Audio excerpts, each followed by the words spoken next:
கிறிஸ்துவுக்குள் மிகவும் பிரியமான எனதருமை சகோதர சகோதரிகளே, ஆண்டவரும் உலக இரட்சகருமான இயேசு கிறிஸ்துவின் ஏற்ற நாமத்தினாலே உங்கள் யாவரையும் வாழ்த்தி ஆசீர்வதிக்கிறேன்.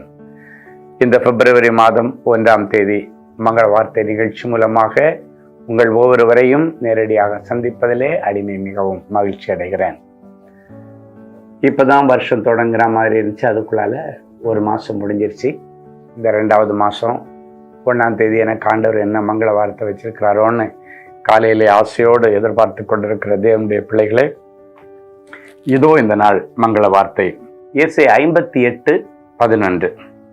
கர்த்தர் நித்தமும் உன்னை நடத்தி மகா வறட்சியான காலங்களிலும் உன் ஆத்துமாவை திருப்தியாக்கி உன் எலும்புகளை நினமுள்ளதாக்குவார்.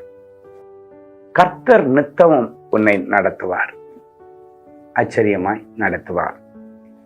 என் அன்பு தேவனுடைய பிள்ளைகளே, இந்த பூமியை சிருஷ்டிக்கும் பொழுது ஆண்டவர் முதலாவது 5 நாட்கள் மனுஷனுக்கு தேவையானது எல்லாவற்றையும் சிருஷ்டித்து 6வது நாள் தான் மனுஷனை சிருஷ்டித்தார். ஏன் 6வது நாள் மனுஷனை சிருஷ்டித்தார் தெரியுமா? இந்த மனுஷனுக்கு தேவையானது எல்லாமே முதல்ல படைச்சிட்டு அவன் இந்த உலகத்துல பிறந்ததற்கு பிறகு எனக்கு அது இல்லை இது இல்லைன்னு சொல்லக்கூடாது என்பதற்காக முதல் 5 நாட்களே இந்த மனுஷனுக்காகத்தான் எல்லாவற்றையும் படைத்தார்.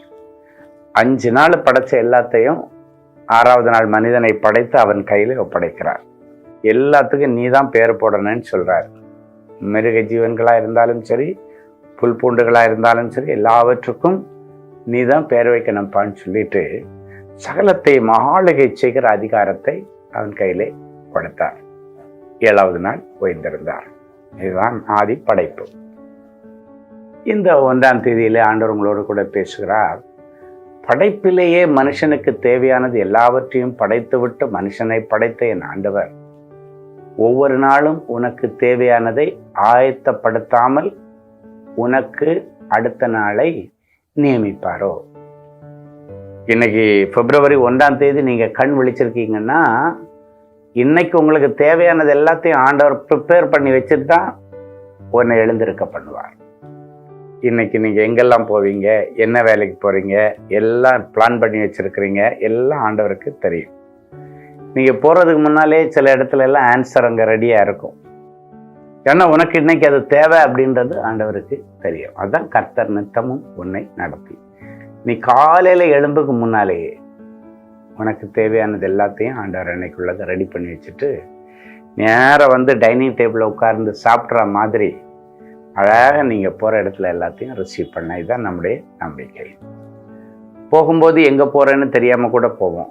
ஆனால் போனதுக்கு பிறகு தான் தெரியும், அங்கே நீ போகிற இடத்துல உனக்கு ஒரு ராஜரிக அபிஷேகம் சவுலுக்கு காத்திருந்த மாதிரி உனக்கும் காத்திருக்கும். ராஜமேன்மை உனக்கு போகிற இடத்துல கிடைக்கும். அது ஆண்டவரால் ஆயத்தம் பண்ணப்பட்ட ஒரு ஆசீர்வாதம். அன்னைக்கு அப்படிதான் சவுல் காணாமல் போன கழுதைகளை தேடி போறான்.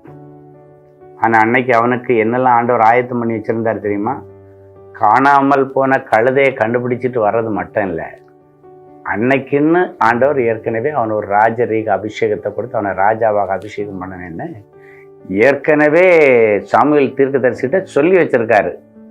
அதான் ஆண்டவர் நித்தமும் நடத்துகிறார். இந்த டேட்ல இப்படி ஒரு வாலிபம் வருவான், நீ உன் தைல கொப்பியில அபிஷேக எண்ணெயை ரெடி பண்ணி வச்சுட்டு ரெடியாயிரு, அவனை நீ முழு இஸ்ரவேலுக்கு ராஜாவாக அபிஷேகம் பண்ணுன்னு சொல்லி ஆயத்தப்படுத்தி வைத்திருக்கிற ஆண்டவர் நம்முடைய ஆண்டவர். ஆனா சவுலுக்கு தெரியாது. அவன் சாதாரணமாக கழுதையை தேடி போற மாதிரி தான் எழும்பி கிளம்பினான், போனான்.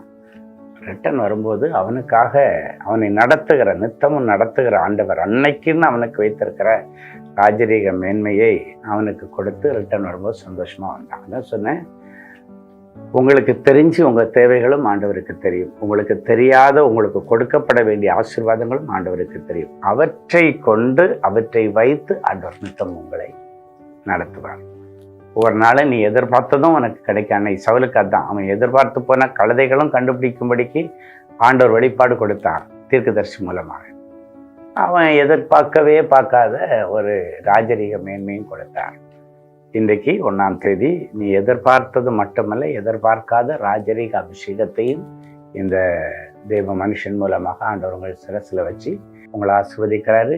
இந்த மாதம் முழுவதும் நித்தமும் உங்களை ஆண்டவர் நடத்துவார். ஆச்சரியமா நடத்துவார், அற்புதமாகவும் நடத்துவார். போற வழியில உனக்கு அற்புதம் தேவை, அற்புதம் கிடைக்கும். அன்னைக்கு நாயனூர் விதவை அன்னைக்கு டேட்ல தனக்கு செத்து போன பிள்ளை உயிரோட வருவான்னு நினைச்சிட்டு போனான்னு நினைக்கிறீங்களா? இல்ல.